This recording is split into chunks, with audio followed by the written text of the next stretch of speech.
CYPRES How-To. Unit information. To view the unit information, press the button immediately when the 0 arrow down appears at the end of the switch on procedure, and hold it.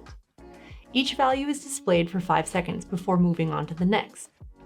You can stop the information sequence whenever you want by just releasing the button. The unit information includes the flight counter, the unit's serial number, the next possible maintenance date, the scale in meters or feet, and the user-selected activation altitude.